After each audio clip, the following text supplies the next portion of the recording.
Things that make me happy. Being alive and healthy and enjoying beautiful days like this one. Really, really make me happy. Pork fat. Warm baked chocolate chip cookies. My Christmas tree makes me happy. My dog. Pork belly. Chocolate definitely makes me happy. Good cheese pizza. A warm feeling in your heart. Something that makes your day feel a little bit better. Hopefully makes someone else's day feel a little bit better. Bagel. Or a sandwich with cheese. Anything with cheese, really. I really like that. Pork rinds. Eating pork. This is different for every person, so it basically depends on how you feel about it yourself. And it definitely is a state of mind, it's a state of being, it's a state of feeling.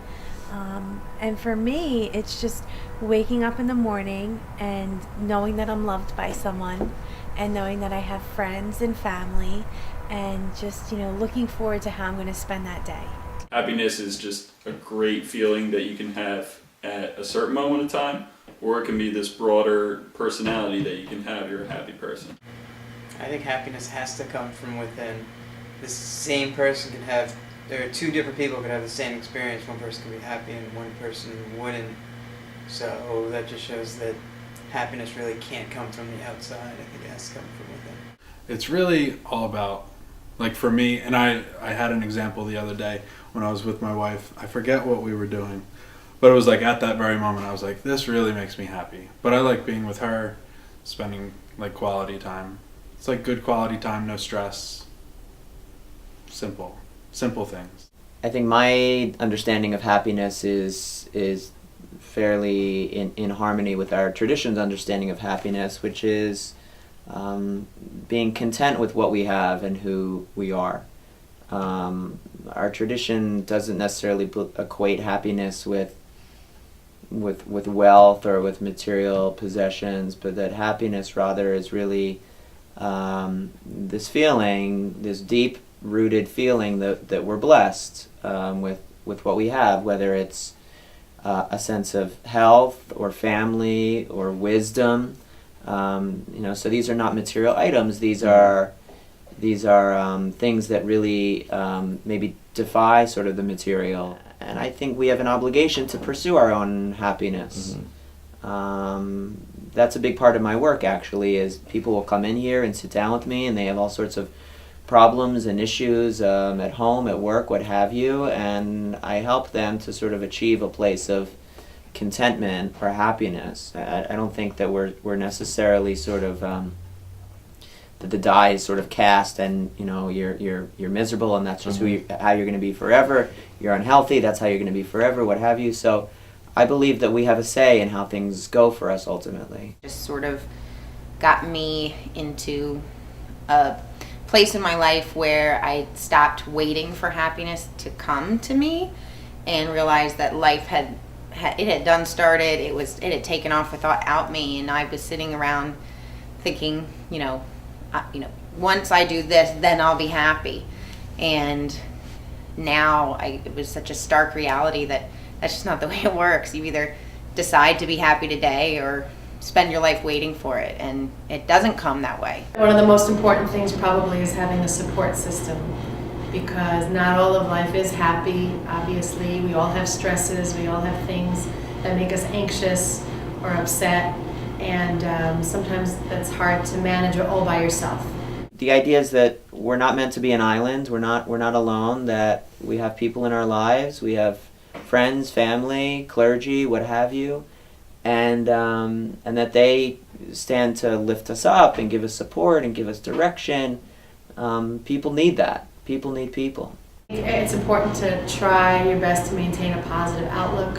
Sometimes it's not so easy if somebody's going through a really difficult time or has had trauma or tragedy. But that positive outlook is really important because it actually changes chemicals in your brain and causes all kinds of good things to happen when you look at the glass half full as opposed to half empty. Sometimes we have to actually think about it, and we have to say, things are really bad right now, but I'm going to do my best to find something good, to find something to be happy about. I mean, I think that's the only way to achieve happiness or contentment or peace or whatever you want to call it, is to decide to take it. Because it doesn't just come to you, it doesn't wash over you, at least not me. And I've always been a person that struggled with depression and stuff, so maybe it's harder for me than it is for the average Joe. I also think that, the more aware you are, the more introspective you are, the more intelligent you are, not to make myself sound like I'm super smart, but I think it's harder to be happy when you have the belief that it's just going to come to you, and when you're aware of all the ugliness in the world. And so when life smacks you with the ugliness, which it will, you have to choose to want it, to be happy in that moment, I guess. One of the things actually to help you get that positive outlook back can be exercise, because again, exercise can trigger certain chemicals in the brain that just make you feel good. Related to exercise and health type issues would be nutrition. I think that what you put in your body is really very important to how you feel. It's important to your hormones. Our tradition believes in this concept of tikkun olam, which is repairing the world, healing the world. This idea that our world is less than perfect and that we have an obligation to make it a better place. And I see in working with our teens and working with congregants here that you can come away with such a feeling of fulfillment after having helped somebody else, after having done what we would call a mitzvah. I see that again and again, and I think those become some of the most meaningful encounters, these random acts of kindness. Doing something for somebody and you're not expecting a return on it necessarily. Your only expectation is that it will make them happy, it will make them feel good, or there's a possibility of helping somebody. I think, that is really beneficial. It's beneficial for your outlook. It's kind of beneficial for your soul. It makes you feel good.